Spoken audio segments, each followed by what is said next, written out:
Hey guys, this video is about receiving financial aid for going to school or going back to school. When people think of financial aid, they often think of extra money to buy books and campus parking permits. This is a misconception, however. Financial aid that does not require repayment is meant to supplement your income so that you have time to attend your classes, whether online or off. Those of you familiar with the FAFSA application for financial aid know it can be intimidating. Most people are simply not going to qualify. But the reality is that two people who have identical financial circumstances can achieve drastically different results depending on what picture they paint when completing the application. Additionally, completing an application erroneously can not only result in failing to receive financial aid, but can be used to disqualify the student from future financial aid programs. While we at fullsales.org are often able to qualify students who have previously been declined, it's really a lot easier to qualify for one or more programs if it's done correctly the first time. Not only to qualify, but to maximize the amount of your award. Let's face it, getting an extra 400 to 500 a month to virtually press play on your laptop and watch a class online is a pretty good deal. So in this video, it's going to be specific to Pell Grants, but we want to make everyone aware that there are many other grants available. FSEOG is one of them. ACG is another. Now keep in mind $750 a month for an ACG, or I'm sorry, per year, excuse me, is not a big deal. But we want to point out the ACG simply because there are a number of other grants similar to it, and when you combine them, they can make a significant difference in your standard of living. The SMART grant is also another one for understudies, and the TEACH grant for those looking to get into teaching as their profession. There are also a number of unawarded scholarships and student loans that do not require repayment depending on what your circumstances may be. Oops. Okay. FAFSA factors. So when we're applying for these grants, we're looking at basically 4 or 5 different common denominators for all of them. Financial needs, the primary largest common denominator. Student income is based on adjusted gross income, and that's really where most people mess up, and that's why people get declined, is because they simply don't know how to adjust their income. Now, their parents' income is also relevant, and parents oftentimes overstate their expected support for the student. But if you're married, your spouse is also considered a family member, and in that circumstance, that's also an expected contribution according to FAFSA. The household size is applicable if you are a dependent and your parents have other dependents. And the expected family contribution, once again, applies to not only parents, but to spouses as well. Financial need. Financial need's a pretty simple formula, but there's a lot of ways to mess it up. It's basically the cost of attendance minus your family contribution, and that is what equals your financial need. There's a lot more to it than that, but those are the basic nuts and bolts of your application and your future applications because they will be judged by your former FAFSA application. But the terms are fairly ambiguous.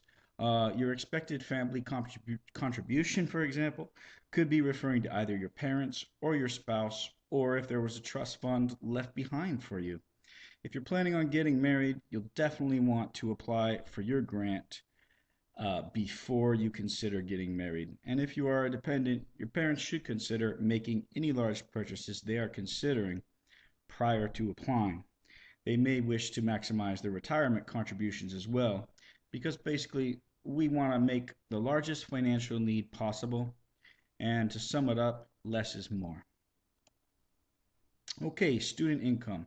The first thing you're going to want to consider is if you do have an income, you're going to want to maximize your IRA and your 401k, any retirement contribution you can. You're also going to want to deduct for alimony and child support if those apply to you. Now, when I say deduct moving expenses here, I'm really not including that so you'll have an extra $300 deduction against your AGI. Really, I'm just pointing out to you that there are hundreds of little things like that that really add up to a significant difference and make the difference between getting accepted or declined.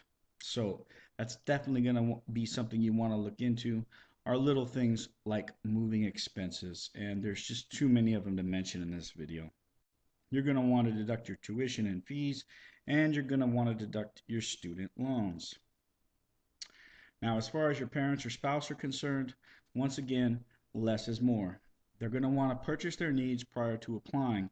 And when I say needs, I'm not specifically referring to staples of life. I'm talking about if they're considering purchasing a car or a home. Those are things that they're going to want to do beforehand. They'll also pardon me, want to minimize their capital gains. Um, Hopefully, that's a very good problem to have for most people. I don't know too many people that have that problem, but if they're lucky enough to have that problem, that's what they're going to want to do. They'll also, once again, want to maximize their retirement contributions, and they will not want to use trust funds to hide assets. People do try that. There's things you can get away with, and there's things that you can't. Trust funds are one of those things that you just can't. You'll definitely not want to overestimate your income. And most importantly, and I think it's significant for a lot of people right now, is that you'll want to include any capital loss. There are a lot of people in a lot of dire financial circumstances at this time. A lot of people have been foreclosed upon. Those are definitely things that are going to be factored in, and they're going to want to mention that. Okay, what is the expected family contribution? Well, once again, less is more. And your expected family contribution depends on your dependency status and your marital status. Um, to make it more simple or perhaps more complicated, I'm not sure which. As a general rule, people who file their taxes using the 1040 Easy, 1040A, or the 1040 TEL, generally will qualify for these grants. Basically, I think the lowest common denominator of those three forms of tax filing are that the person makes roughly less than 50 grand a year. I think that's what the deal is approximately. I don't remember offhand. But if you file on one of those forms, or your parents do, or your significant other does, there's a good chance you're going to qualify. Unfortunately, people still fail to qualify even who use those forms, primarily because they don't know how to do their adjusted gross income, and they don't know all the millions, or hundreds, I should say, of little things such as moving expenses that add up to a significant difference in the quality of the application.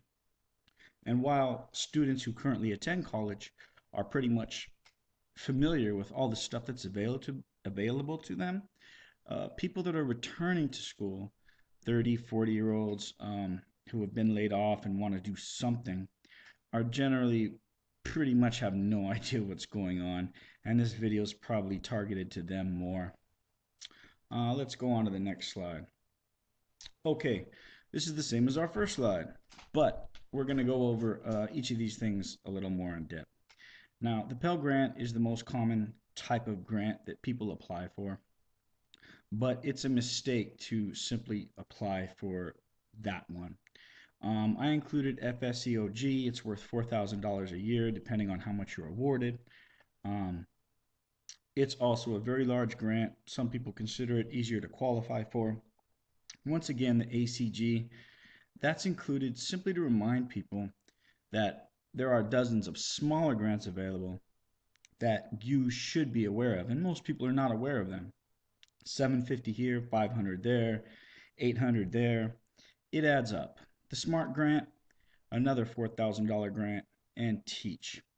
So unawarded scholarships are another major factor. Hundreds of unawarded scholarships just get fallen by the wayside each and every year, and people should definitely consider applying for them. That's a significant amount of money. It can definitely improve the quality of your life, and it doesn't take more than a week to try and track down the information you need to apply for those. Um, and when we go back to Perkins loans, student loans, things like that, if you're considering traveling, maybe doing some volunteer work, a lot of those loans simply are dissipated. You've compensated through your, I guess, contribution to humanity, And basically, if that's something you're interested in doing, those kind of loans are definitely going to interest you. Whereas normally it's much better to apply for a grant. But there are circumstances where a student loan can be just as rewarding because of the ease of repayment or lack of having to repay at all. Um, at fullsales.org, we're willing to assist any applicants in qualifying for all the financial aid that can be made available to them. Service is free to the public. Don't really know how much traffic's going to be generated from this video, so if it becomes overwhelming, I'll probably take the video down. But go ahead and give us a visit. We will definitely do our best to get your FAFSA applications approved. We'll do our best to make sure you qualify for everything that's relevant to your particular need. And we'll make sure you're well aware of all the things you can do to uh, paint your picture. Once again, people are declined who have identical financial circumstances to others that are approved. And it's simply because the application's pretty much designed to make you fail to qualify. So anyway, thank you for watching, folks. I hope you enjoy the video, and definitely consider getting some help with your stuff, especially since it's free. You owe it to yourself, and this isn't money to buy books and parking permits. This is, an extra $400 or $500 a month for you to improve the quality of your life, really. So once again, I thank you for watching, folks. Visit us at fullsales.org. Let us help you. Free to the public. Thanks again.